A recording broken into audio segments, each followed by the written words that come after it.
할렐루야. 오늘 정료주일 예수님은 누구신가? 이와 같은 제목으로 말씀을 나누고자 합니다. 이 정료주일은 예수님이 십자가를 지시기 바로 앞두고 예루살렘에 입성하는 날을 기념하는 절기입니다. 예수님의 고난의 시기는 마태복음, 마가복음, 누가복음에 자세히 기록되어 있습니다. 거의 3분의 1 정도가 예수님이 고난 받으실 그 시기, 때에 대해서 말씀을 하셨습니다. 예수님께서 하나님의 영광의 보좌를 다루시고 하나님 자신이신 그분이 죄인된 인간의 모습을 보시고 이 땅에 오셨던 그 목적은 무엇이겠습니까? 바로 하나님께서는 그 아들을 통해서, 그 십자가를 통해서 우리 인류의 모든 죄를 구속하시기 위해서 작정하신 계획이었습니다. 그런데 예수님께서는 그 때가 가까움을 알으시고 이제는 나귀를 타시고 예루살렘에 입성하셔서 그 진행하는 한 주간 일정표를 우리 구원을 완성하기 위한 하나의 과정이었습니다. 이 정료주일이라고 하는 게 이 뭐냐면은 바로 예수님께서 고난받으시 한 주 전에 나귀를 타시고 예루살렘에 입성하셨던데 예수님께서 예루살렘에 입성하시기 위해서 토요일날 그러니까 미상을 유대 달력으로 1월 9일날에 그날이 바로 토요일 안식일날 이제 벳바기에 도착을 하셨습니다. 그리고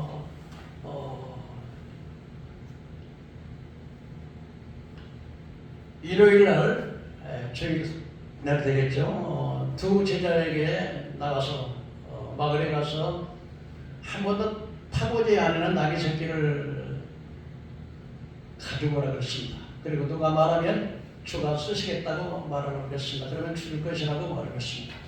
그래서 두 제자가 예수님의 지시에 의해서 나귀를 가지고 왔습니다.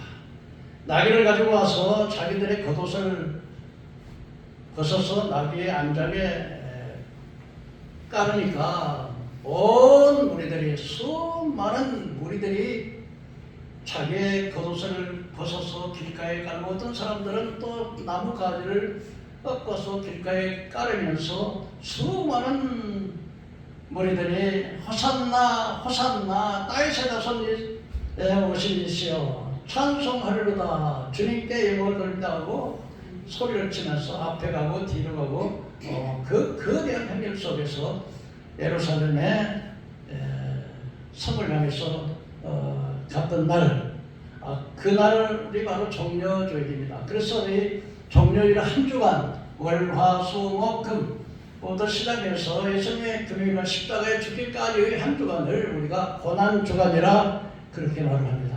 우리 한번 따라해 보실까요? 고난주간, 고난주간. 예. 근데 우리 예수님께서는 만왕의 왕이요 만주에 계신 분이 바로 왕권을 강조하기 위해서 입성하신 이 예루살렘에서 말을 타고 가지 아니하시고 위대한 병거를 타고 가지 아니하시고 천천만만의 호위 군사를 동반해서 군사를 동반하지 아니하시고 나귀를 타고 입성하셨습니다. 스가랴서 9장 9절에 시온에 따른 기뻐하라 예루살렘에 따라 즐거이 부를지어다 내 왕이 내게 임하시리니 그는 공의로우시며 구원을 베푸시며 겸손하셔서 나귀를 타시는 것 작은 것 곧 나귀를 타시니라고 스가랴서 9장 9절에 이미 선지자의 예언대로 그 예언을 성취하기 위해서 나귀를 타시고 예루살렘에 입성하셨답니다.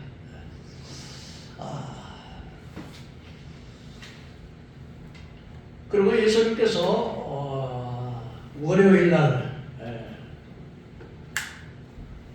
월요일날은 가서 보니까 이 성전에서 막 소와 양과 비둘기를 성전에서 팔고 또 돈을 환전하기 위해서 성전에서 매매를 하고 막 이런 장면을 바라보시고 예수님이 아주 분노하셔가지고서 채찍을 들어가지고서 그 소와 양과 비둘기를 판 사람들은 다 쫓아내시고 또 그다음에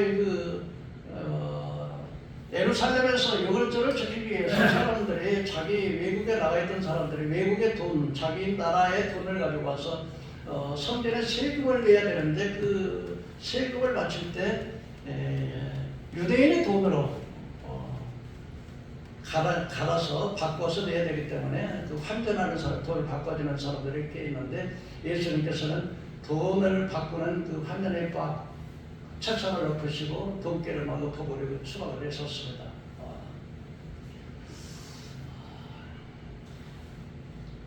그러고 난 다음에 이제는 나오셔가지고서 많은 그 소경의 눈을 띄게 하시고 또 많은 경륜을 거쳤습니다.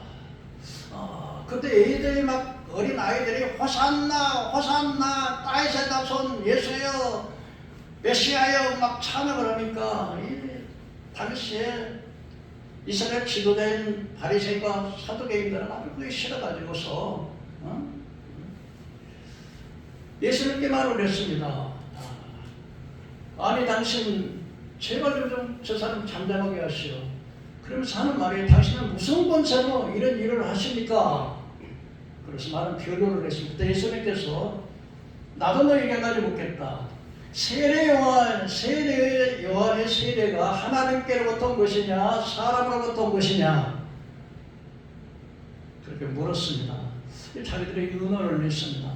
만일에 하나님께로부터 왔다 그러면 왜 세례 요한의 세례를 믿지 않느냐 할 것이고 또 땅으로부터 왔다 그러면 왜 땅으로부터 왔다 그러면 세례 요한이 선지자로 온 백성들이 선지를 알기 때문에 이렇게 대답할 수도 없고 저렇게 대답할 수 없어 우리 잘 모르겠다. 그때 우리 예수님께서 하시는 말씀이 나도 너희들이 나도 무슨 권리로 이 일을 하는지 내가 말하지 않겠다. 그래서 아이들이 막 호산나 막 찬양을 하니까 좀 제발 좀 그것 좀 그치게 하라고 그랬더니 예수님께서 하시는 말씀이 만일에 어린 아이들의 찬송 다섯에게 합당하시는 그 하나님께서는 만일에 어린아이가 찬송을 하지 않는다면 저 버려진 돌들이 소리를 지를 것이라고 그렇게 말씀을 하셨습니다. 그래서 월요일날 처음에 월요일날에 하시는 일은 바로 그 성전을 깨끗하게 해서 소와 진수들을 추방하고 그 다음에 월요일날 이게 그 성전에 나오시면서 시장하셔가지고 보니까 이 무화과 나무 앞에 갔습니다. 무화과 나무가 그냥 잎사귀는 풍성한데 열매가 없어요. 그거 좀 뭘 잡수시려고 하는데 열매가 없어서 예수님이 그 무화과 나무를 저주해서 지금부터 영원까지 너는 열매를 맺지 못하리라. 그렇게 무화과 나무를 저주하셨습니다.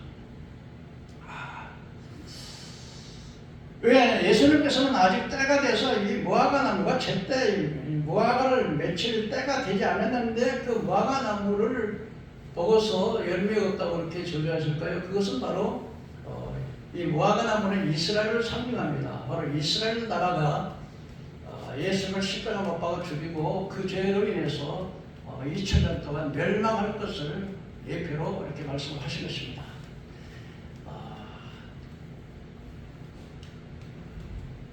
그리고 화요일 날은 화요일을 갔다가 이제 제자들이 함께 돌아와서 봤더니 어제 예수님께서 저주하신 무화과 나무가 바짝 말라있습니다. 예수님 어제 예수님께서 말씀하신 영원히 열매를 맺지 못하리라고 하는 그 무화과 나무가 바짝 말랐어요. 그랬더니 예수님께서 하시는 말씀이 너희는 이것들을 보느냐? 이보다 더 큰 것도 보리라. 만일에 이사를 들어서 바다에 옮겨지리라 하고 그것이 마음의 의심차 그걸 믿으면 이 큰 산이 바다에 옮겨지리라고 그걸 그대로 믿으면 그대로 되리라. 그러면 한 번 구한 것은 받은 줄로 믿어라. 그러면 그대로 되리라고. 그때 무화과가 마른 그 사실을 화요일날 보게 됩니다. 그리고 그 바리새인들이 무슨 권세로 이런 일을 하냐고 할 때 세례 요한이 세례가 하나님께로부터 온 것이냐 땅으로부터 온 것이냐는 그래서 많은 변론을 그 사람들 하는 사실이 화요일날 그의 아르바이트입니다. 수요일날은 무엇을 하셨냐? 예수님께서 이틀이 지나면, 그러니까 수요일 날은 수요일 목금 이틀이 지나면 유월절 양이 되시려는 예수님의 인자가 십자가 못 박히기 위해 8개월이라고 하는 제자들이 예언을 합니다.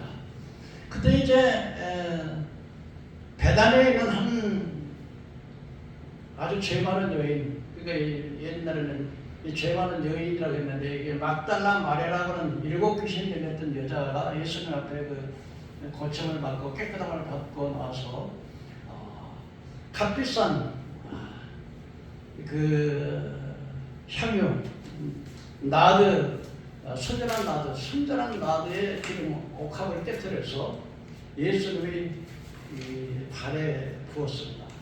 그때 그 시몬이라는 사람, 또 바리새인들이 말하기를, 아니 저 비싼 저 귀한 기름을 왜 이렇게 깨뜨려 가지고 허비하느냐, 저 가난한 사람들에게 나누면 그 더 많이 도움이 될 것이 아니냐.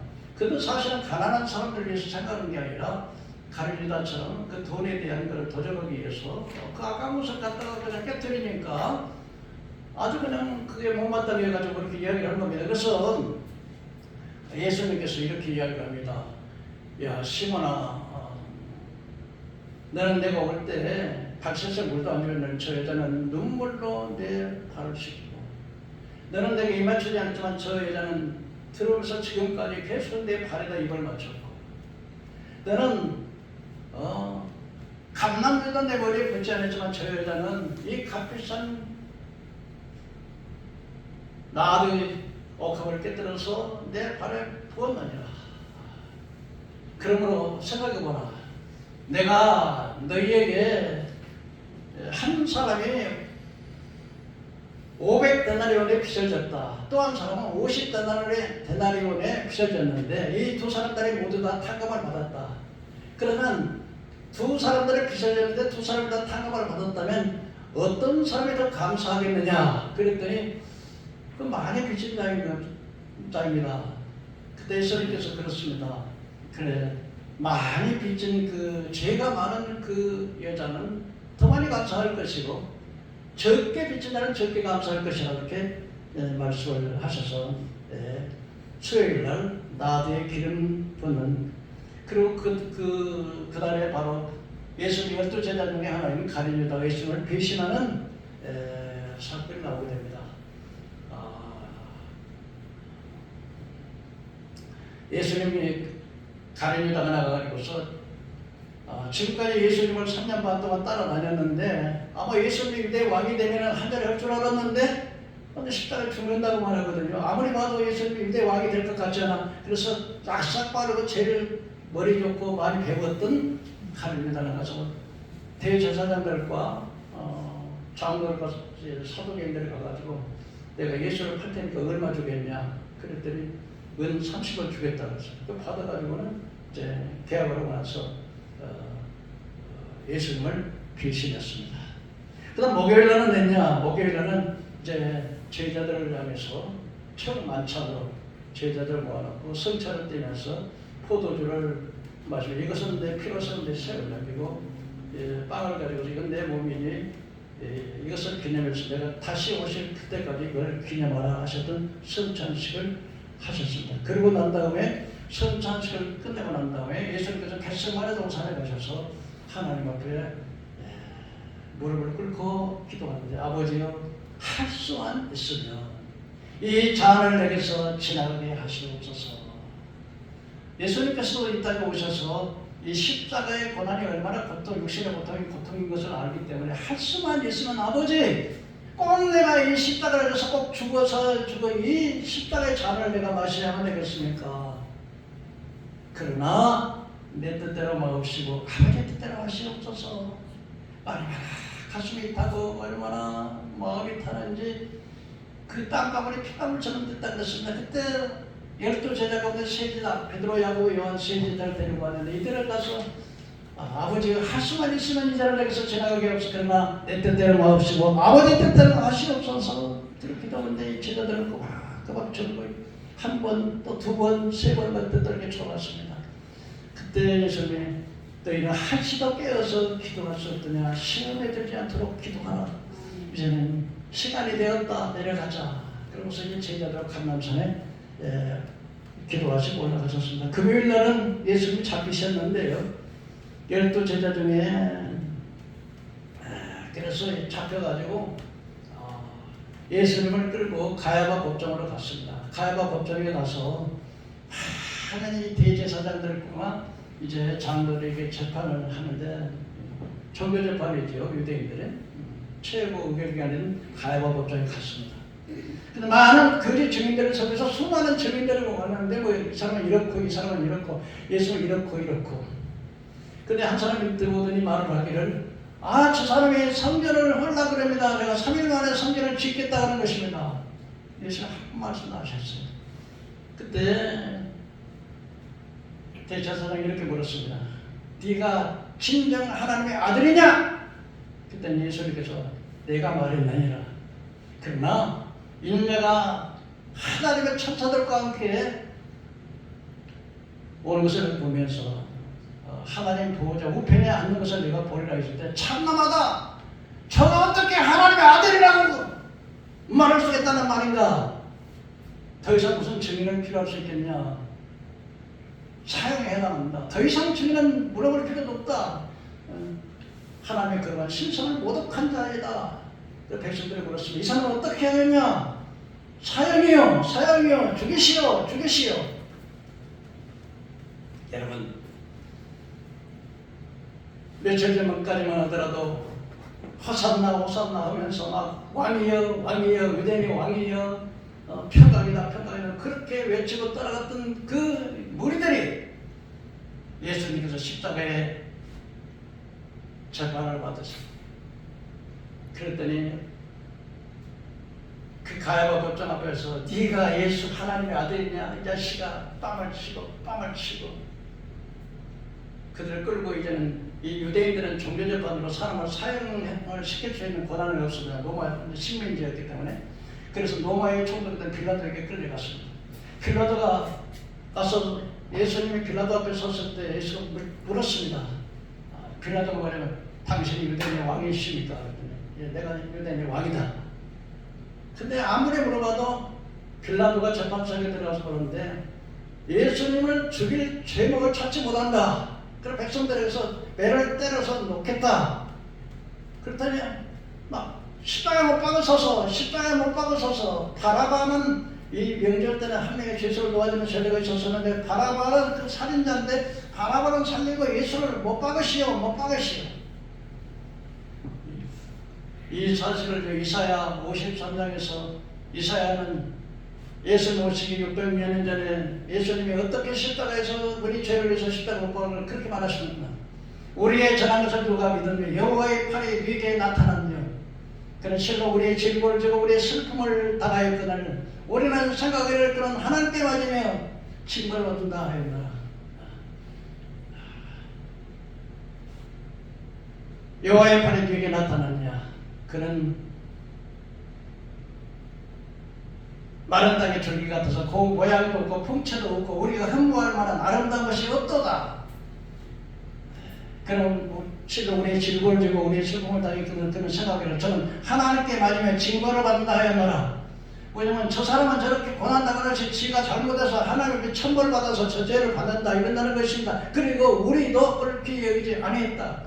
그러나 주님이 이사야는 분명히 얘기합니다. 그가 찔림은 우리의 해를 인하며 그가 사망은 우리의 죄악을 인하라. 그가 징계를 받음으로 우리가 평화를 누리고 그가 채찍에 맞음으로 나음을 입었느니라. 우리는 다 양 같아서 각기 제 길로 갔거늘 우리의 죄악을 그에게 담당시키셨도다.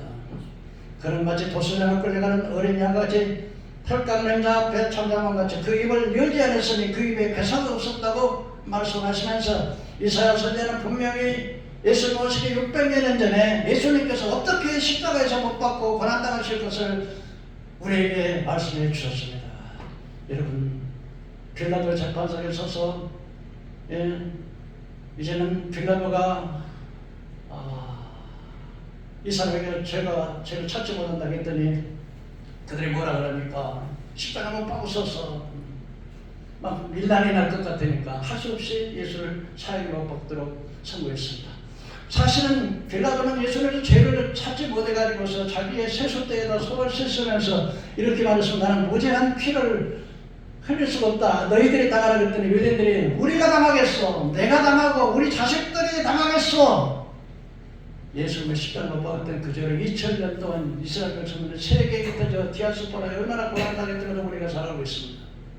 예수님 십자가에 달릴 때 많은 사람이 네가 하나님의 아들이냐? 저가 나만 구원할 수 있어요. 자신은 구원할 수가 없다. 네가 그 십자가에서 내려와서 우리를 믿게 하라. 예수님께서 십자가에서요 7가지 말씀하셨는데 십자가에서 양쪽에 십자가를 눕혀가지고 꽝꽝 못을 박아가지고 이제 발을 모아서 못을 받고 다 비춰오세요. 근데 이 십자가는 말은 저주의 상징이 누구든지 십자가를 못 박으면 그 강도들이나 아주 무자비한 그런 죄인들 보면서 전 저주받은 자라고 해서 얼굴을 돌렸습니다. 그래서 사람들이 얼굴을 보지 않았다 얼굴을 돌렸습니다. 그러면서 네가 하나님의 아들이냐 그래서 뛰어내려보라. 저가 나만 구원하시어 자신은 구원할 수 없다. 근데 우리 예수님께서요 내가 12 사단 천사를 통해서 이들을 멸할 능력이 없는 줄 알았냐. 그렇게 하면 어떻게 하나님께서 입으신 이 구속의 이 죄값을 지불해서 구원할 수가 있겠느냐. 그러면서 아무것도 없으니까 나의 하나님 엘리 엘리 나바 사박다니 나의 하나님 어찌하여 나를 버리시나이까. 그때 이게 로마 병정들이 창으로 가서 옆구리를 확 찌르니까 물과 피가 막 다 쏟아졌습니다. 그지만 누구를 위합니까? 바로 나와 여러분들의 죄를 위해서 예수님께서 그 죄값을 대신 지불하기 위해서 그 십자가에서 고난당했는데 그들은 그걸 알지 못했습니다.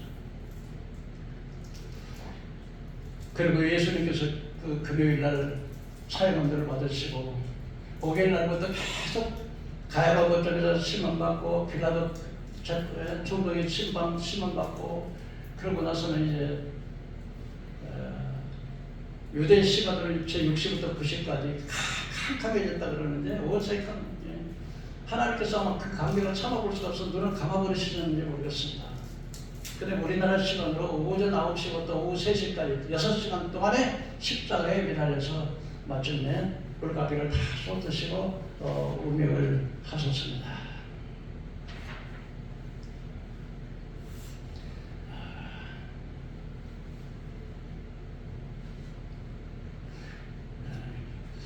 예수님께서 십자가에서 재판받고 이제 골고다 언덕으로 끌려갈 때 그 무거운 십자가를 100g 하신 넣었을 거예요. 그 십자가를 쓰러지고 또 일어나면 로마 병력들이 부두발을 차고 또 넘어지고 일어나는 거대한 십자가를 못 지니까 그때 브레네 시몬이라고 하는 사람이 아주 흑인인데 그 사람에게 예수님 십자가를 대신 짊어져서 갔더니 그 십자가를 주시고 그 다음에 장사 지냈는데 아르마대 요셉이 그 자기 예수님 시체를 가져다가 빌라도에게 시체를 달라고 해가지고서 장사하셨습니다. 그런데 그들이 예수님이 죽인 지 3일 만에 살아난다니까 로마 병력을 통해서 철저하게 거기다 인을 쳐가지고 로마의 빌라도의 허락이 없이는 그 무덤을 열지 못하도록 했는데 예수님이 부활하셨더니 거기서 무덤을 지켰던 군인들이 혼비백산이 났던 것이죠.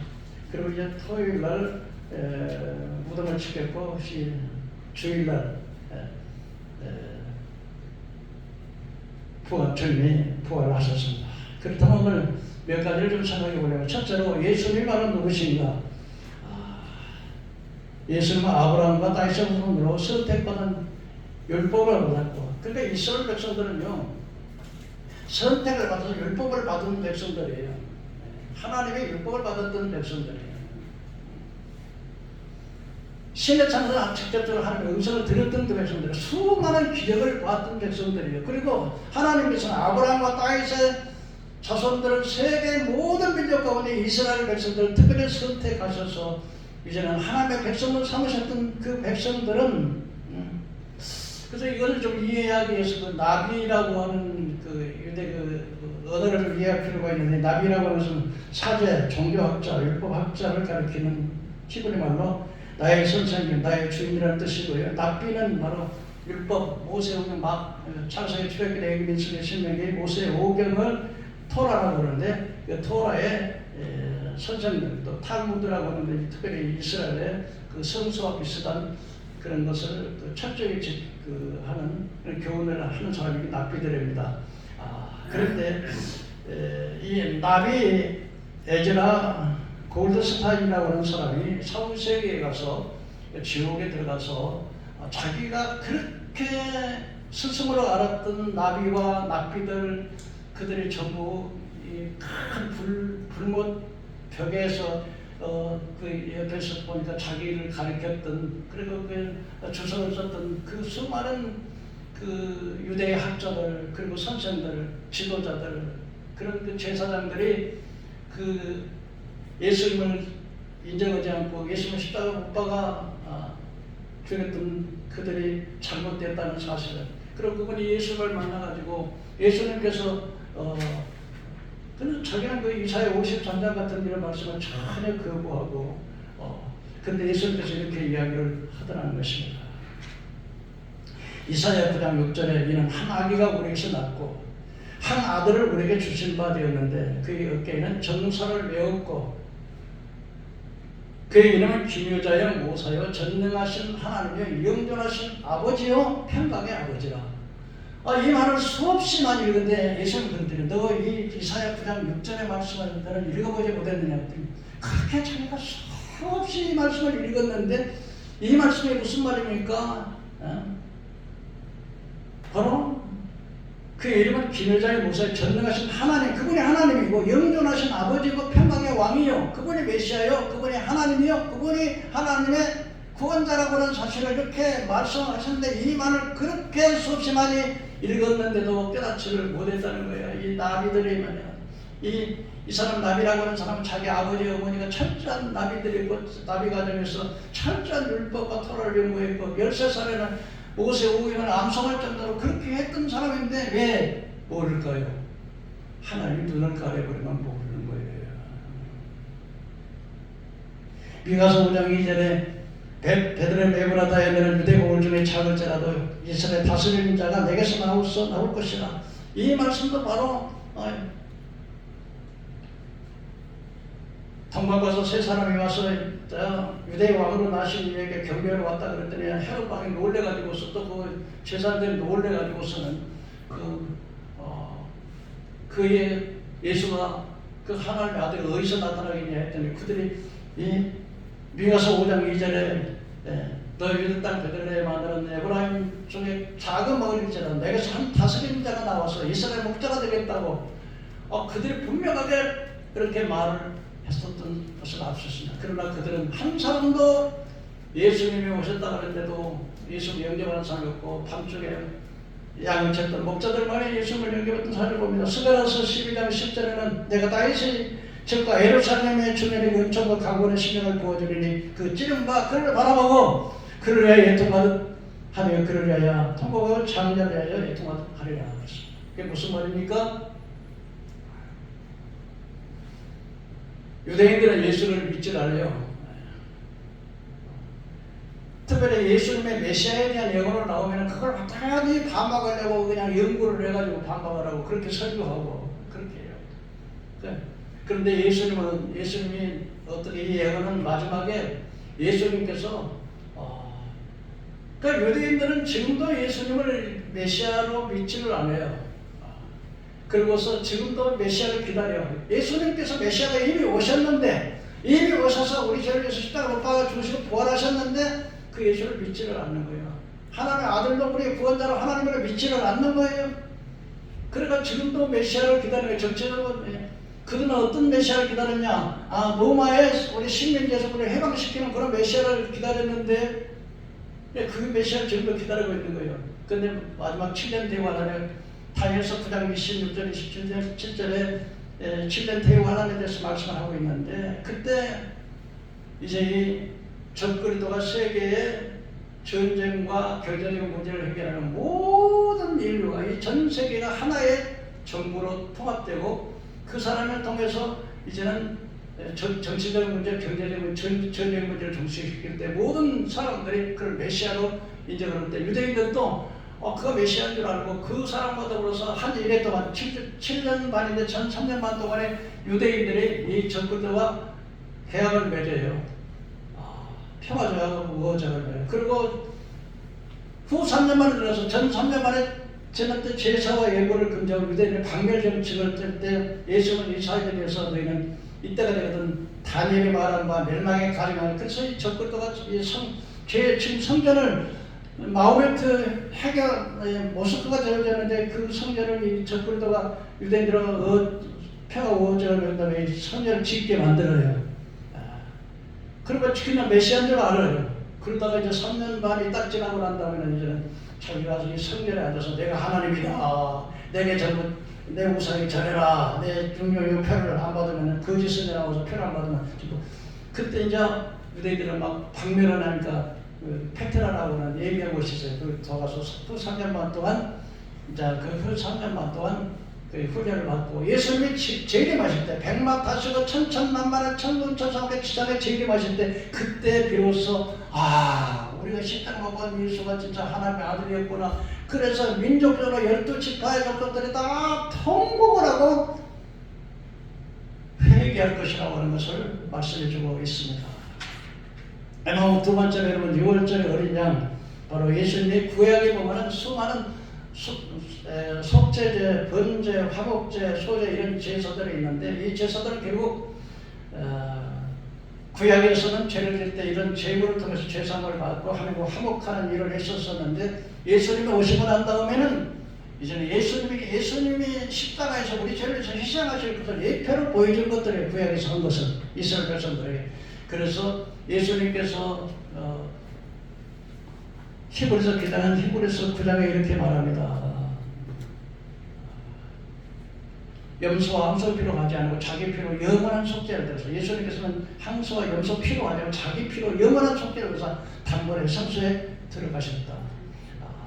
염소와 항소의 죄를 부정한 자에게 뿌려서 부정한 자가 깨끗함을 받거든 하물며 영원하신 성령으로 무흠하신 예수 그리스도의 피가 어찌 너희를 깨끗하게 하지 못하며 살아계신 하나님을 섬기게 하지 못하냐. 그러니까 구약의 모든 제사는 예수님의 십자가에서 우리 죄를 위해서 십자가에 대속해 줄 걸 예표로 보여줬는데 예수님께서 그 십자가에서 우리의 모든 죄를 대속해 주셨습니다. 그렇다면 예수님께서 이제 이 십자가를 통해서 우리의 모든 죄를 첫째 우리의 모든 죄를 속죄하시고 또 예수님과 하나님과 우리가 원수된 것을 화목해서 하나 되면서 원수된 것을 화목하게 하시고 예수님이 요한복음 14장 내가 곧 길이요 진리요 생명이니 나로 말미암아 아버지 올 자가 없다는데 예수님이 바로 우리를 하나님께 나를 쓰는 유일한 길이고 예수님이 우리가 하나님과 죄로 말미암아 원수됐던 우리를 하나로 만들어서 화평케 하셔서 하나로 만들어 주셨고 또한 우리가 예수를 믿으면 하나님의 자녀가 되는 이런 은혜를 또한 알게 주셨고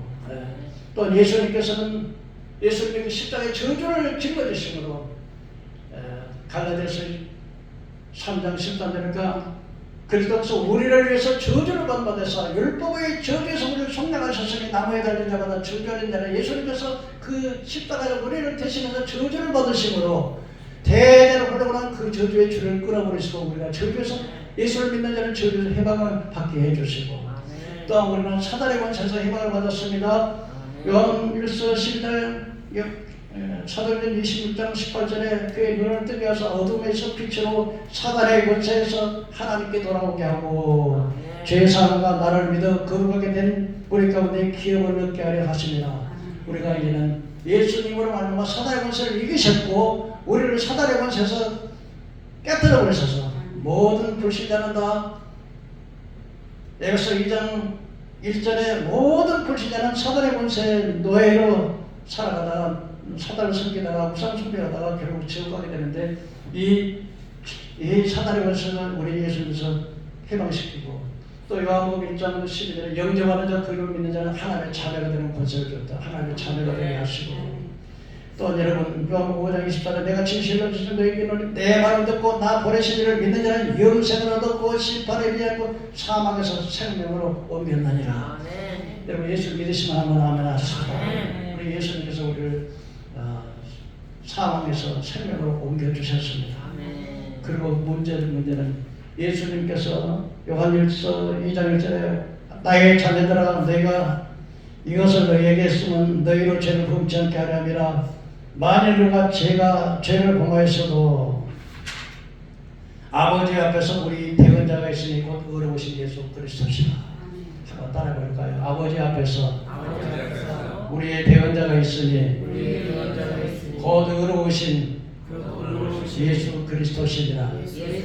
여러분, 하나님 앞에 섰을 때 우리 예수님이 변호사가 되셔서, 하나님 앞에 섰을 때 예수님은 사망과 음부의 권세를 가졌는데 얼마 이 사람이 천국에 보낼 수도 없고 지옥에 보낼 수도 없고 예수님이 있는데 심판대 하나님 앞에 있고 예수님 변호사가 있겠는데 예수님이 아버지 내가 저 사람의 죄를 십자가에 내 죄값을 갚았습니다. 이렇게 변호하시는 거예요. 누가요? 예수님. 얼마나 정말 감사한 일입니까? 셋째, 여러분, 초림의 예수는 우리를 위해서 구원자로 오셨지만 재림의 예수는 이제는 심판자로 오시는 거예요. 그래서 알 것과 죽전의 양과 염소를 가르기 위해서 오시는 겁니다, 여러분. 그래서 계시록 1장 8절에 내가 볼 때 그 앞에 그 발 앞에 엎드려 죽은 자같이 되더니 그 오른손을 내게 보이시되 두려워 말라. 나는 처음이요 곧 나중에 곧 산자라. 내가 전에 죽었습니다. 내가 세세토록 살아서 사망과 음부의 연세를 가져오니. 예수님께서는요 이 사람은 지옥 보내를 쓴 권세도 천국 보내를 쓴 권세를 그 역사에 주님이 가지고 계신다는 거예요. 주님께서 앞으로 오시는 예수님은 심판주 예수님으로 오신 것입니다. 그래서 그 일이 사도들 어떤 사람들은 심판할 것입니까, 여러분? 불신자들은 말할 것도 없고 기독교 신자들 중에도 죄를 짓고 회개하지 않는 사람들. 그래서 계시록 6장 15절에 땅의 임금들과 왕족들과 장군들과 부자들과 강한 자들과 모든 종과 자유인과 불과 산들이 바위 틈에 서서 말하되 우리에게 떨어져 보호자에 앉으시니 얼굴에서 그 어린 양의 진노에서 우리를 가리라. 그들의 진노에 큰 날이 이르렀으니 누가 능히 서리요.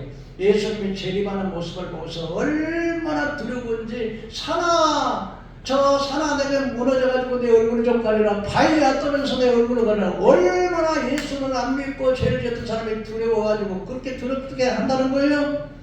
그때 어떤 사람들을 합니까? 내가 죄 이름으로 귀신을 쫓아내고 죄 이름으로 선전을 하고 죄 이름으로 많은 일을 행하지 않았나니까 주님께서 분명히 말씀하시기를 불법을 행하는 자들아 내게서 떠나가라. 내가 너를 도무지 하지 못하리라. 어떤 사람들입니까? 예수 때문에 예수 핍박해가지고 그냥 자가용수로 빌딩 사고 배달 치고 그런 사람들. 예수님 받을 영광을 자기가 다 받던 자기가 영광 다 받은 사람들. 또 어떤 사람들이겠습니까? 불법을 먹어도 선지자로서 불법에 대해서 말하지 아니하고 자기에게 피해가 올까 봐서 절대로 외치지 아니하는 자. 그리고 사람의 기분 좋은 말만 하고 지옥이라든지 심판이라든지 죄에 대해서 절대 이야기하지 않는 이런 거짓 선지자들. 오늘날 여러분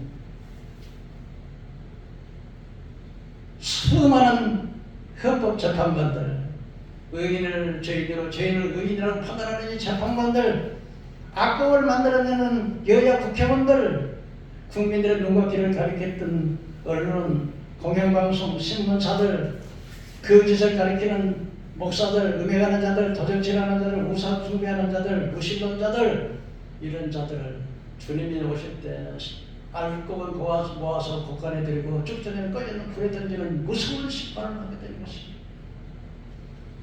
여러분, 민수기 32장 23절에 너희의 죄가 반드시 너희를 찾아낼 줄을 알라. 죄는 반드시 경찰을 안 해도 죄가 죄를 찾아내면 죄인을 찾아내는 거예요. 에레미야 10장에 만물보다 거짓되고 부패한 인생의 마음을 누가 알냐? 많은 여호와는 신장을 살피며 폐부를 시험하시며 선악간에 심판하시는 하나님이라고 분명히 말합니다. 여러분, 남의 재물을 약탈하는 자는 마치 나무 둥지에다 알을 낳는 뻐꾸기가 똑같아. 이 뻐꾸기는 이쁘기도 하고 노래도 잘해요. 빡빡빡빡 하는데 이건 얌체같이 나무 둥지에다 알을 낳아. 그러면 이 조그마한 새가 진선명을 막 품어놔. 그러나 깨어나면 제일 먼저 깨어나는 게 뻐꾸기 알 새끼가 제일 먼저 깨어나요. 등치가 이만해가지고는 탈걸 탁 이런 탁 좋은 점은 사. 그래서 다 죽이거든요. 뻐꾸기는 아름답기도 하고 노래도 잘하지만 얌체처럼 나무 둥지도 새끼를 쳐가지고.